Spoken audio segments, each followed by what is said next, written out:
अस्सलाम वालेकुम वरहमतुल्लाहि वबरकातुहू। हाय फ्रेंड्स, आप सब कैसे हो? आई होप आप सब अच्छे होंगे। तो आपका लाड़ प्यार मुझे इस तरह मिला है कि मैं आपको बता नहीं सकती हूँ। और जैसे मैंने कहा था, अगर आपको मेरी स्टोरी पसंद आई है तो आप मुझे मेल कर सकते हो। तो ऐसे ही सब्सक्राइब ने मुझे एक मेल किया है और वो स्टोरी बताने जा रही है मेरी बहू। अगर आप तो जानते ही हैं, अगर जो नहीं जानते उनको मैं बता दूं, मेरी बहू है जो आज स्टोरी बताएगी और फिर मुझे बताना ये स्टोरी आपको कैसी लगी है। तो आगे बढ़ते हैं, आप उनसे मिलेंगे। शुरुआत करते हैं। अस्सलाम वालेकुम। तो आप सब कैसे हैं?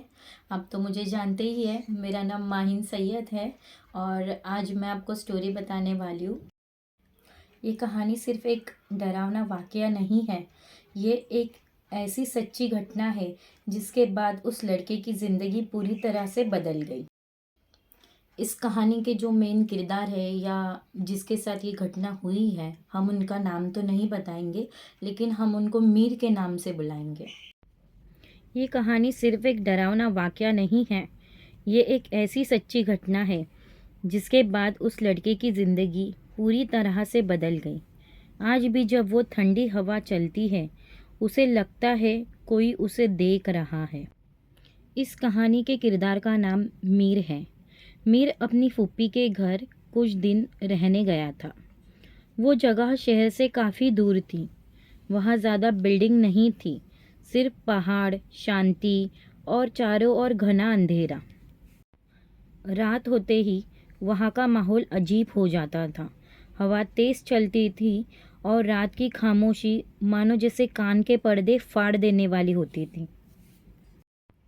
एक दिन मीर और उसकी फूफी कहीं बाहर गए हुए थे और उनको रात में आते वक्त काफ़ी लेट हो गया। दोनों बहुत बुरी तरीके से थके हुए थे। घर आते ही उन्होंने एसी ऑन करके वो दोनों थकी हालत में सो गए और उन्हें ये होश ही नहीं रहा कि खिड़की खुली है। रात के करीब 3 बजे मीर की नींद अचानक खुल गई। उसे लगा जैसे किसी ने उसके कान के पास फूंक मारी हो। ठंडी हवा सीधे उसके चेहरे से टकरा रही थी। उसने आधी नींद में आँख खोली और तब उसकी नज़र खिड़की पर गई। खिड़की अभी भी खुली हुई थी। मीर इतना थका हुआ था कि उठने की हिम्मत नहीं हो रही थी, पर पता नहीं क्यों उसका दिल ज़ोर ज़ोर से धड़कने लगा। धीरे से वो उठकर खिड़की के पास गया। जैसे ही उसकी नज़रें सामने की ओर गई तो उसने देखा खिड़की के बाहर पहाड़ के ऊपर एक लंबा साया खड़ा था।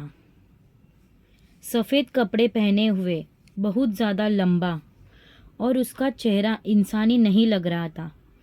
उसकी आंखें बिल्कुल काली थी और वो मीर को सीधा देख रहा था। ऐसा लग रहा था जैसे वो पहले से जानता हो कि मीर उसे देखेगा। मीर का पूरा जिस्म सूना पड़ गया। ना आवाज़ निकल रही थी, ना पैर हिल रहे थे। वो जो खड़ा था वो जिन था। अचानक उस जिन के होठों पर हल्की सी मुस्कान आई और उसने बिना मुंह खोले मीर का नाम लिया। मीर की सांसें रुकने लगी। उसकी आंखों के सामने अंधेरा छाने लगा। उसने हिम्मत करके आंखें बंद की और दिल ही दिल में दुआ पढ़ने लगा। उसे याद भी नहीं कि कब वो बेहोश हो गया। सुबह जब मीर की आंख खुली तो वो ज़मीन पर पड़ा हुआ था। खिड़की भी बंद थी और एसी भी ऑफ था। फूफी ने बताया कि रात में मीर ज़ोर ज़ोर से काँप रहा था और बुखार में जल रहा था। उस रात के बाद मीर को पूरा 1 हफ्ता भयंकर बुखार रहा। डॉक्टर ने कहा ये नॉर्मल फीवर नहीं लग रहा है। मीर जब भी आँख बंद करता उसे वही सफ़ेद कपड़ों वाला जिन दिखाई देता। और सबसे डरावनी बात, वो वक्त और वो पहाड़, वो सब जिन का है। तो आई होप फ्रेंड्स आप सबको ये कहानी अच्छी लगी हो। तो ये थी मीर की कहानी। की तो कोई गलती नहीं थी, मगर फिर भी ये सब चीज़ों से बचे। क्योंकि और पहाड़ों पे जिनों का बसेरा हमेशा से रहता है। रात का वक्त ही नहीं अच्छा होता है ना, जो आधी रात का जो वक्त है वो तो कभी भी अच्छा नहीं होता है। तो बस ऐसी कहानी के साथ में हम मिलते रहेंगे दोबारा। तो फ्रेंड्स, आई होप कि आपको ये स्टोरी पसंद आई हो, और आपको ये स्टोरी कैसी लगी प्लीज़ प्लीज़ प्लीज़ आप हमें कमेंट ज़रूर करना, और सब्सक्राइब करना ना भूलना, और लाइक भी करना। अगर आपके पास भी ऐसी कोई स्टोरी है तो प्लीज़ आप हमें मेल कर दीजिए, हम आपकी भी स्टोरी बताएंगे। Thank you. अल्लाह हाफिज़। तो फ्रेंड्स, फिर मिलेंगे हम नई स्टोरी के साथ में। अगले अल्लाह वीडियो हाफिज़। में।